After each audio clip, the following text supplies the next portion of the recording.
Hello, this is David, and welcome to the Tarot Business course. This will be a quick introduction to see what we're going to learn in this course. For those of you who are joining, I would say 99% chance that you have previously taken my tarot reader course, as far as learning how to go from knowing the tarot cards to being confident in reading any kind of size spread for others.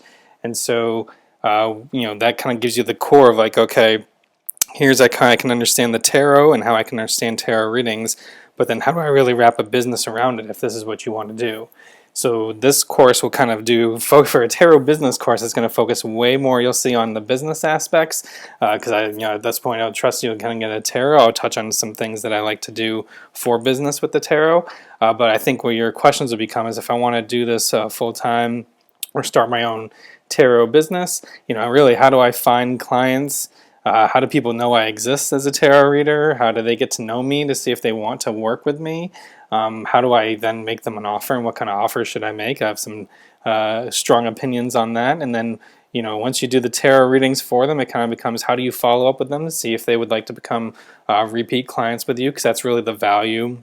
And this is growing that kind of core group of repeat clients that really trust you and love the way that you read, that will continue to come back to you.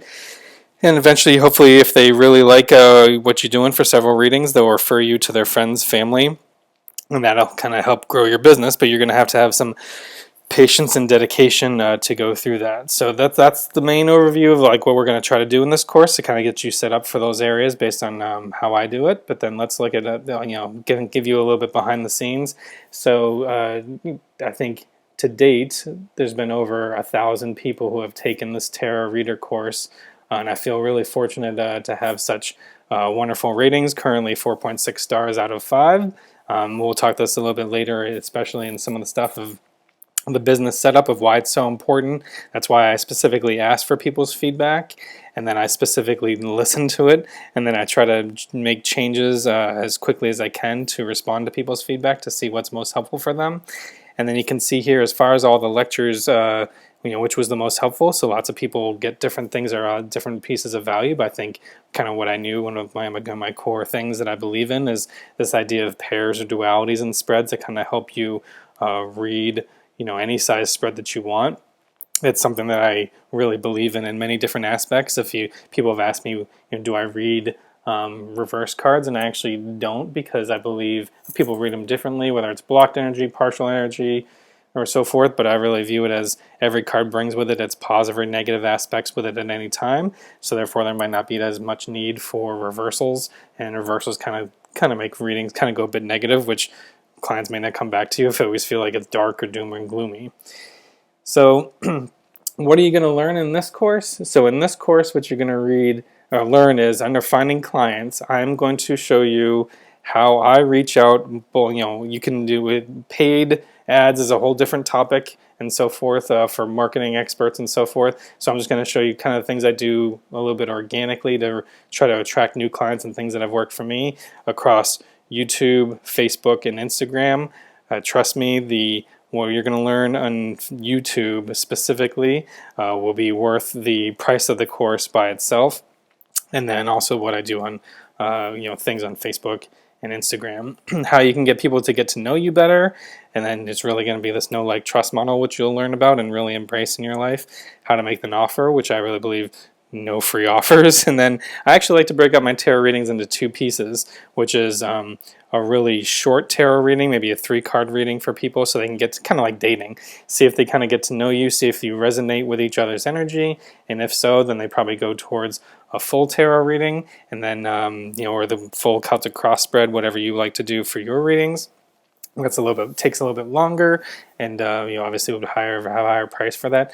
And then also after that, what are the tools and techniques that I use to follow up and encourage repeat clients? Because some people may love your services and want to work with you again, but then life gets busy and they get they totally forget about you. So I'd say when I was as a client, I would probably get at least 2 tarot readings a year, about 6 months apart. So lots of things could happen in those 6 months and make you totally forget who you worked with or whether, so being top of mind is very important. I'll show you how I use both email and text messaging rather effectively to encourage be top of mind for my clients. So hopefully they think about coming back. And then obviously as clients go through difficult times, they may repeat 2, 3, 4 times within the same year, which can add up to their value of hundreds of dollars. So it's worth one, taking good care of them, and then reaching out to see how they're doing, and then encourage them to become repeat clients if they like your services and the way that you read.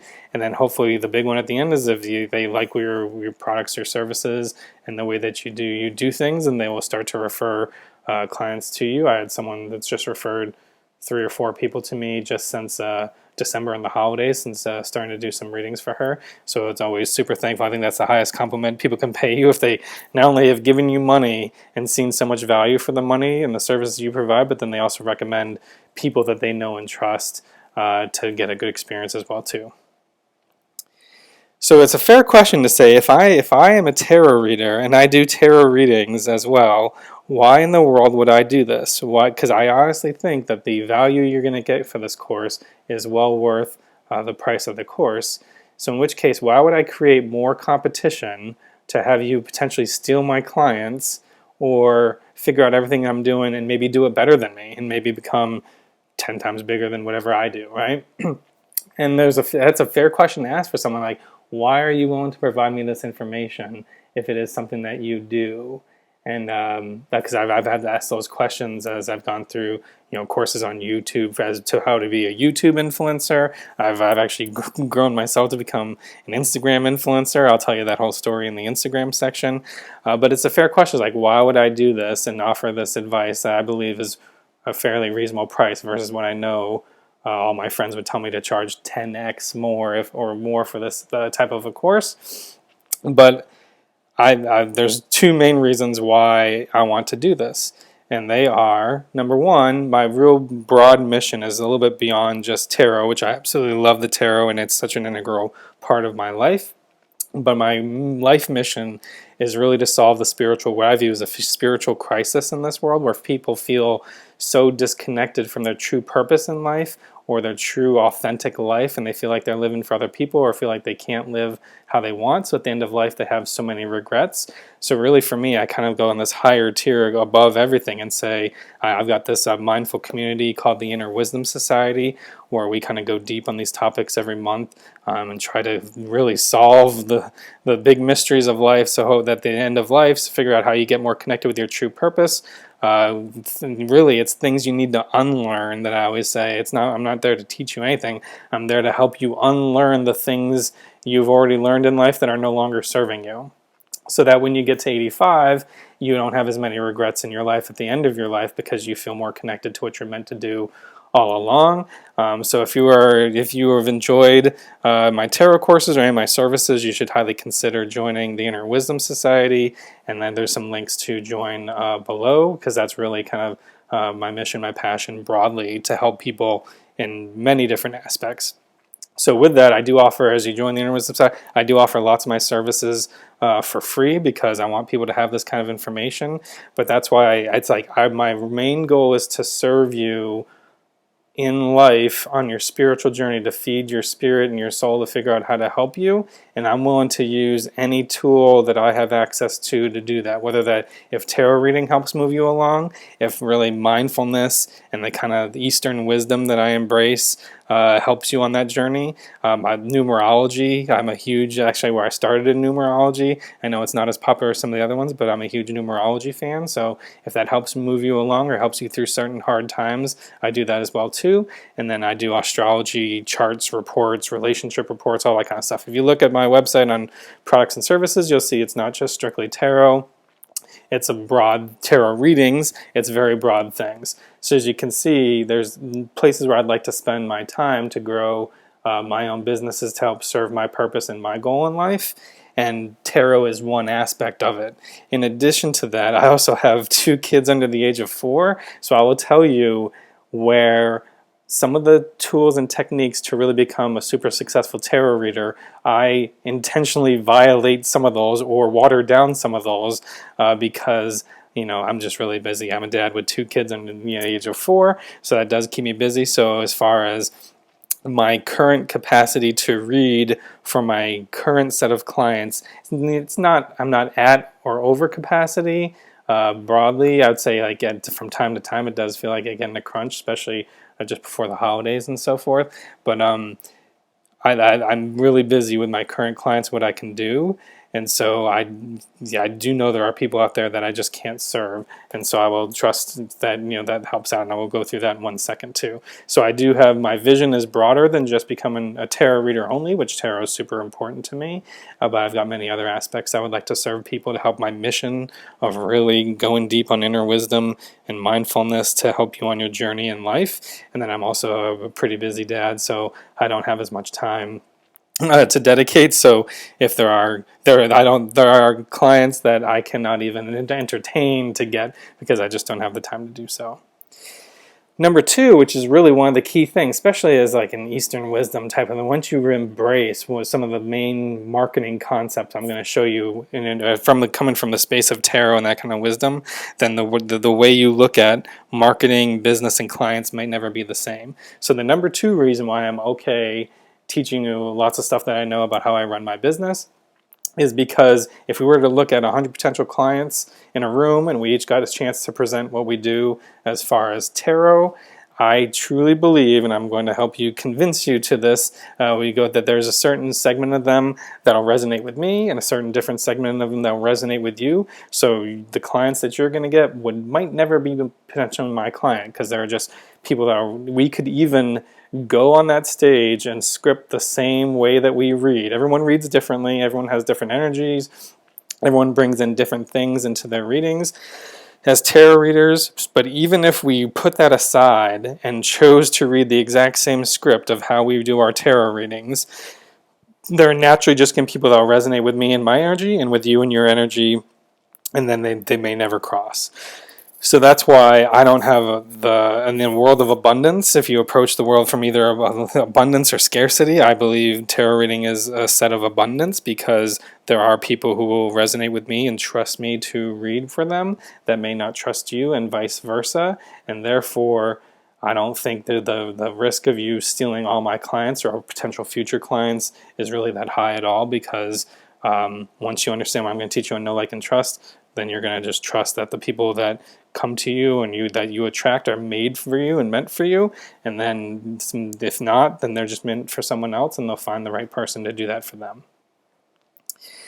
So now I'll stop this section with just a few words of encouragement, because it was really hard for me to I don't like sales, I don't like exchanging money, I just really love tarot.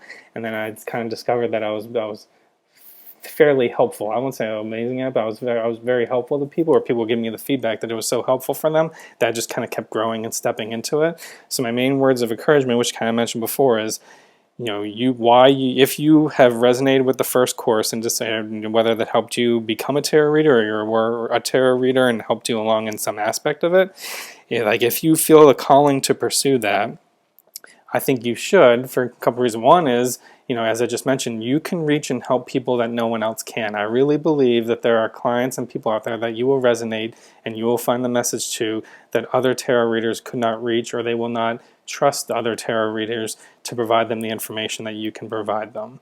So there are people out there who are waiting for you to help them and serve them, and if this is what you feel called to do, you should feel super empowered and encouraged to do that. Second, the hardest part for me is the permission to sell. I actually have this is the hardest part for me. I don't like the exchange of money and so forth, so it was very difficult for me to then start charging people to do this. And I would say is if the best advice I gave, someone was telling me, like, if you don't believe in your product or service, then you absolutely shouldn't ask for a sale. You shouldn't offer it to anyone or ask for it. But if you truly believe in your product or service, and you know as a tarot reader that you will take care of your clients better than anyone else will, then how dare you not make an offer to them for your time and your services, and let them end up spending money with someone else who won't treat them as well. Because one thing to understand in the world of our economy is people have problems to solve, and whatever it may be, whether they need, in case of tarot, maybe they need some advice or some clarity on specific situations, that is a problem they are looking to solve, and most people are willing to commit some money to do that. And so if that is the case, and they talk with you and you resonate, but you just never offer your services or whatever, they don't even know that you're a tarot reader, then they still have the problem to solve and they're still going to go find it. So eventually they will find somebody who they believe might be able to solve their problem and exchange the money to solve the problem. And they may not get the best experience with that, and may not be happy with it because it just may not work out well for them, may not be what they expected. Versus if they had invested the money with you and you took care of them like you can better than anyone else, then they will feel that they've got a great experience from you, and they will feel like they actually did solve the problem or met the need or got the clarity that they wanted to get, and they will feel very good about it and have it completed. So just because you don't offer someone your services doesn't mean you're saving them the money, because they will find a way to to spend the money to solve the problem, because the problem is still there for them, whatever it might be for them in their life. And so if you know that you will take care of them better and provide them better long-term value than anyone else would, then you really should feel empowered to do that, and because you can solve the problem better than anyone else could for them, and you'll take care of them better than anyone else. This is a mindset change that I kind of had to get over that really helped me, and I hope that helps you realize that you can actually trust yourself and do this. I was actually in a business kind of roundtable with people with various businesses, and a woman who's a friend of mine, she kind of talked about, she had a regular, steady type of job, and she wanted to step into what she was doing. She is an amazing, phenomenal medium who can kind of channel spiritual energy to give you advice and so forth, and she's really phenomenal at it. But she had this barrier where she felt like she couldn't charge for it, so she was honestly giving away her services for free, and it was making her really busy. She was still very satisfied with it because it's alignment with her purpose and her vision in life and what she wants to do. So she was, filling up emotionally, but it wasn't filling her up financially that she couldn't make any kind of changes in her life. So we're all sitting there at the table. We're like, this is the easiest. We're like, wait. So you have a bunch of clients right now? She's like, oh yeah, I've got lots of clients. I'm very busy. And it's like, and you don't charge them right now. No, I don't charge any of my clients right now. Like, this is the easiest problem to solve. You just have to get over the fact that you need to trust that these people keep coming back to you because they know working with you is fantastic and wonderful, and it's going to be worth it. So then, saw her just a few months later, and she got through that barrier in her mind and started actually just charging her clients, and her clients were absolutely happy to pay her for her and compensate her for her time, because they've been with her for so long that they know she's amazing. And now that's totally changed the trajectory of her life and what she can do. So I do wish that for each and every one of you, if you're willing to put in the work to hone your craft and then serve the people as best as possible.